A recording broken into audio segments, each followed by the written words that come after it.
Please 2 minute দিয়ক মোৰ হাত জোৰ কৰি স্যাৰ অনুৰোধ জনাইছো আপুনি স্যাৰ মই হাত জোৰ কৰি আপুনি বিশ্বাসঘাতক স্যাৰ নহ'ব মানুহৰ সমস্যাৰ হাত জোৰ কৰি মই আপোনাক অনুৰোধ জনাইছো কাৰণ কিয় মই স্যাৰ মই আপোনাক আজিৰ সুবিধা সদনত দিয়াৰ আৰু মই সকলো বিধায়কক অনুৰোধ জনাইছো নাই, মই হাত এইটো- জোৰ কৰি এইটো স্যাৰ বিষয় অনুৰোধ লৈ জনাইছো পেলাই- স্যাৰ এইটো বিষয় স্যাৰ লৈ মই হাত জিৰ' জোৰ আউট কৰি আনিব। অনুৰোধ জনাইছো নাই, মোক 2 নাই, মিনিট সময় দিয়ক আৰু স্যাৰ 2 মিনিট হাত জোৰ অখিল কৰি অনুৰোধ গগৈ জনাইছো ডাঙৰীয়াই স্যাৰ 2 মিনিট যিটো হাত জোৰ কৰি অনুৰোধ সভাস্থগিত জনাইছো প্ৰস্তাৱ স্যাৰ, আনিছিলে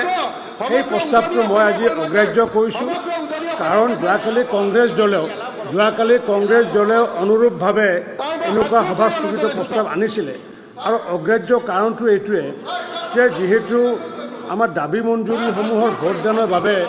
নিৰ্ধাৰিত দিনকেইটাৰ বাদে পৰৱৰ্তী সময়ত এই বিষয় লৈ পেলাই আলোচনা কৰিব পাৰি কিন্তু আমাৰ বিধানসভাৰ যি কাৰ্য পৰিচালনাৰ নিয়মাৱলীৰ 144 নং নিয়মৰ 2 নং উপনিয়ম মতে আমাৰ স্পষ্ট ৰূপত বাৰণ কৰা আছে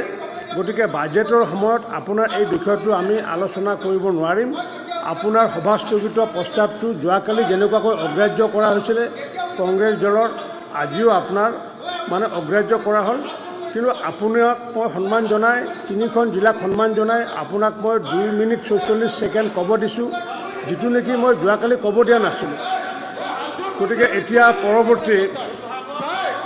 আমি পৰৱৰ্তী বিষয়টো আহিছোঁ কাৰ্যসূচী নম্বৰ 2 আপুনি অকল বিধায়ক নহয় ইয়াতে বিৰোধী বহু আছে এতিয়া কৰ্তন প্ৰস্তাৱৰ ওপৰত অধিক আলোচনা কৰাৰ কাৰণে মই আহ্বান জনাইছোঁ আৰু এই কৰ্তন প্ৰস্তাৱৰ প্ৰথমে বক্তব্য ৰাখিব নুৰুল হুদাই বক্তব্য ৰাখিব কৰ্তন প্ৰস্তাৱৰ ওপৰত নুৰুল হুদাই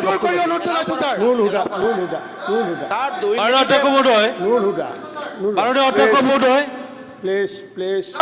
মই হাত জোৰ কৰি অনুৰোধ জনাইছো সপক্ষে জীৱনত ক'ব দিয়াৰ বাবে মই আপোনাক ধন্যবাদ জনাইছো প্লিজ গগৈ মই স্যাৰ আপোনাক হাত জোৰ কৰি 2 মিনিটৰ কাৰণে অনুৰোধ জনাইছো স্যাৰ মই জীৱনত কাকো হাত জোৰ কৰা নাই মই সংসদীয় পৰিক্ৰমা মন্ত্ৰী আৰু নুৰুল হুদা এইটো অকল আপোনাৰ বিষয় নহয় আমাৰো বিষয় অনুৰোধ জনাইছো আপুনি বেলেগ ডিভাইচত আনিব নুৰুল হুদা অধ্যক্ষ মহোদয় মই খাৰিজ কৰিছোঁ ক'বলৈ দিয়ক অধ্যক্ষ মহোদয়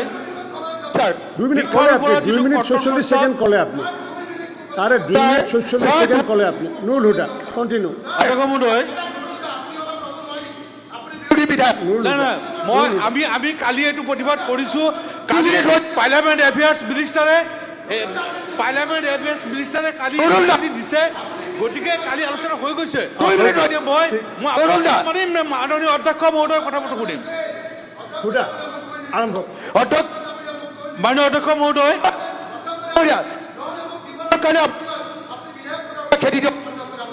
নহ'লে মই গোটেই জীৱন মাননীয় অধ্যক্ষ মহোদয় শিক্ষা বিভাগৰ কৰ্তন প্ৰস্তাৱত মোক ক'ব দিয়াৰ বাবে মই আপোনাক ধন্যবাদ জনাইছোঁ আপুনি এটা মীমাংসা দিয়ক স্যাৰ আপুনি এটা মীমাংসা দিয়ক স্যাৰ এনেকৈ সদন নচলে স্যাৰ গগৈ আপুনি বিশ্বাসঘাতক কিয় কৰে আপুনি সদন নচলে স্যাৰ আপুনি যে বিশ্বাসঘাতক কাৰণ আপুনি 2 মিনিটৰ কথা কৈ পেলাই তেওঁক এক্সপেল কৰি দিয়া হ'ল আজি দিনটোৰ কাৰণে এক্সপেল কৰা সদনৰ যি কাম কাজৰ কাৰণে তেওঁক দিনটোৰ কাৰণে এক্সপেল কৰা